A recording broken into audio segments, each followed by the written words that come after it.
Hello everyone, मैं हूं दिलदार Hashmi, MBBS final year student.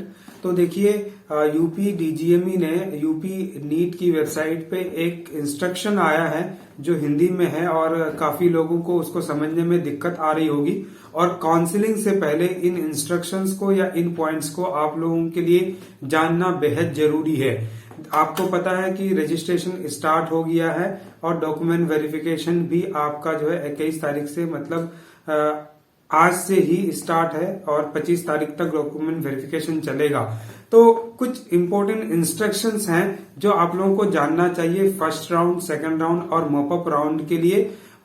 तो वो सारे एक बार हम आपको अपनी भाषा में बात करते हैं, क्योंकि वो आप लोग हिंदी में पूरा लिखा हुआ है और बहुत लोगों को समझ में भी नहीं आती होगी और दिक्कत होती होगी।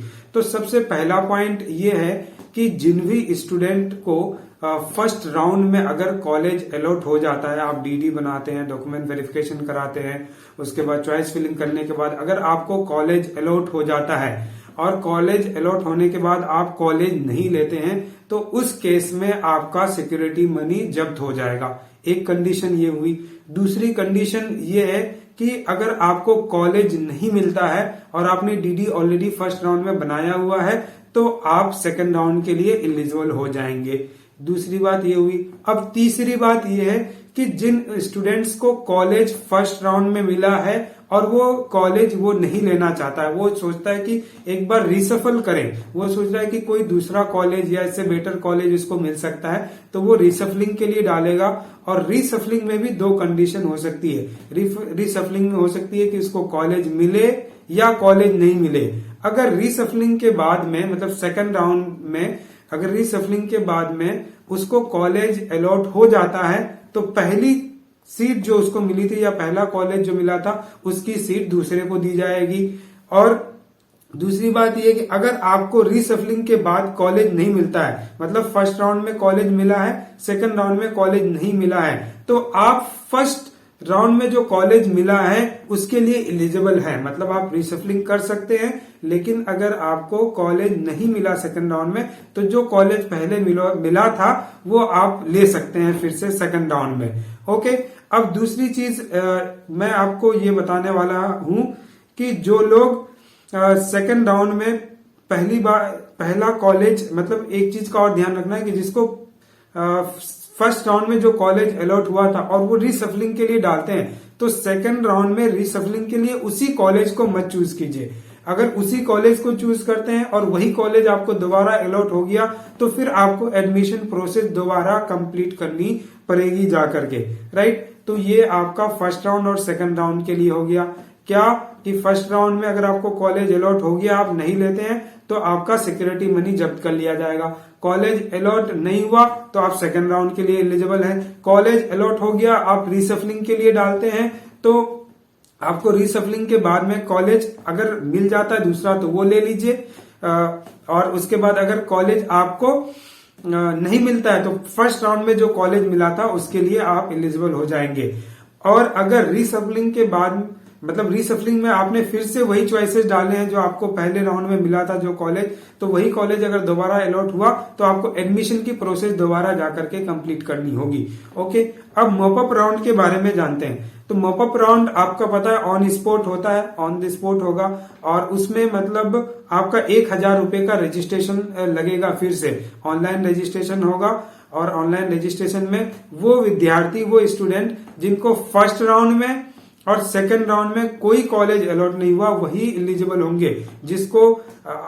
जिसको ऑल इंडिया काउंसिलिंग के थ्रू मतलब 15% सीट जो है उसके थ्रू सीट मिला है, या नीट यूजी की काउंसलिंग के थ्रू कोई कॉलेज मिला था और वो कॉलेज नहीं लिया, या यूपी की काउंसलिंग में फर्स्ट राउंड सेकंड राउंड में कॉलेज मिला था और वो सीट नहीं लिया, तो वो स्टूडेंट एलिजिबल नहीं होंगे, राइट। अब 1000 रुपए का रजिस्ट्रेशन होगा। 1000 रुपए का रजिस्ट्रेशन के बाद में जो स्टूडेंट्स नए आए हैं तो वो 2 लाख रुपए की डीडी लेकर के जाएंगे। डीडी आपको पता है, director general medical education and training UP payable eight Lucknow के नाम से आपको डीडी बनाना है, ध्यान रखिएगा। तो जो स्टूडेंट ने पहले डीडी सबमिट कर दिया फर्स्ट राउंड सेकंड राउंड में और कॉलेज अलॉट नहीं हुआ फर्स्ट राउंड सेकंड राउंड में, तो वो एलिजिबल होंगे मॉपअप राउंड के लिए, तो उसको दोबारा डीडी नहीं बनानी पड़ेगी। जो नए स्टूडेंट होंगे उसको ही डीडी बनानी पड़ेगी। और जो है इसकी आपका जो मॉपअप राउंड का जो आपका प्लेस होगा, तो वो प्लेस आपको किस प्लेस पे जाकर के मॉपअप राउंड कराना है, इसकी इंफॉर्मेशन आपकी upneet.gov.in की वेबसाइट पे या dgmeup.gov.in की वेबसाइट पे, ये दो वेबसाइट है, यूपी नीट और डीजीएमई यूपी की वेबसाइट पे जो स्पॉट होगा मॉपअप राउंड का, वो स्पॉट का इंफॉर्मेशन उस वेबसाइट में आ जाएगा, राइट। तो यही सारी इंफॉर्मेशन थी। और दूसरा, जो भी लोग जाएंगे मॉपअप राउंड के लिए उसको डीडी लेकर के जाना है, उसको डॉक्यूमेंट वेरिफिकेशन के लिए डॉक्यूमेंट्स लेकर के जाना है। और अगर मॉपअप राउंड में आपको कॉलेज अलॉट हो गई तो on the spot admission process आपको कंप्लीट करनी होगी। एक इंफॉर्मेशन और जो लास्ट में मुझे आपको देना है वो ये है कि कुछ स्टूडेंट्स अभी भी सोच रहे हैं कि अगर उसको कोई कॉलेज अलॉट नहीं हुआ और उसने सिक्योरिटी मनी डिपॉजिट की है तो उसका क्या होगा। देखिए, अगर आपको कॉलेज अलॉट नहीं हुआ तो उस हालत में जब आप काउंसलिंग के लिए जाएंगे तो काउंसलिंग के टाइम पे ही आपका अकाउंट नंबर और बैंक का आईएफएससी कोड ये आपसे पूछा जाएगा, ये आपसे ले लिया जाएगा। अगर आपको कॉलेज अलॉट नहीं होता है तो आपके अकाउंट आपके बैंक में वो पैसा आपने जो दिया था 2 लाख रुपए की डीडी आपकी जो है वो पैसा आपका वापस हो जाएगा, राइट। तो एक बार फिर से समझने की कोशिश कीजिए। फर्स्ट राउंड में आप अगर कॉलेज अलॉट होता है तो कॉलेज लेना है आपको, अगर कॉलेज नहीं लेते हैं तो आप रीसफलिंग के लिए डालिएगा जरूर, राइट। रीसफलिंग के लिए डालिएगा तो आप बच सकते हैं। लेकिन कॉलेज अलॉट हुआ और नहीं लिए तो आपकी डीडी जब्त हो जाएगी।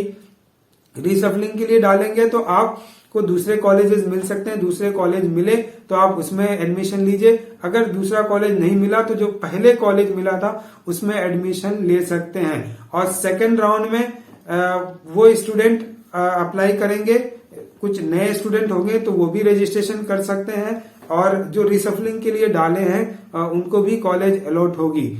और मॉपअप राउंड आपका ऑन द स्पॉट होगा। आपको 1000 रुपए का रजिस्ट्रेशन करना होगा कि आप मॉपअप राउंड के लिए जाना चाहते हैं। तो 1000 का रजिस्ट्रेशन करके आपके पास में वो प्लेस और डेट का इंफॉर्मेशन आ जाएगा कि इस प्लेस पे आपका मॉपअप राउंड होगा। तो वहां पे जाकर के आप अपना डीडी सबमिट करके अपना डॉक्यूमेंट वेरिफिकेशन करके अगर आपको कॉलेज अलॉट होता है तो आप उस कॉलेज में एडमिशन ऑन द स्पॉट ले लेंगे। और अगर तब भी आपको कॉलेज अलॉट नहीं हुआ तो उसी टाइम पे आपको जो है अकाउंट नंबर और बैंक का आईएफएससी कोड मांगा जाएगा ताकि वो पैसा आपका डीडी वापस किया जा सके।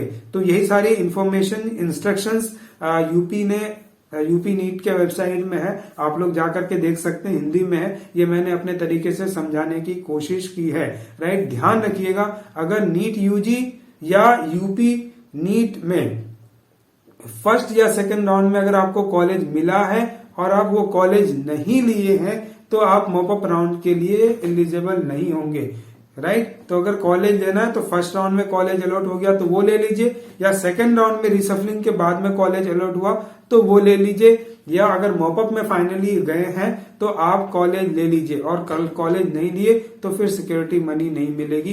यही सारी इंफॉर्मेशन मुझे आपको अभी देनी थी। Thank you everyone for watching. Have a great time. Bye bye, take care.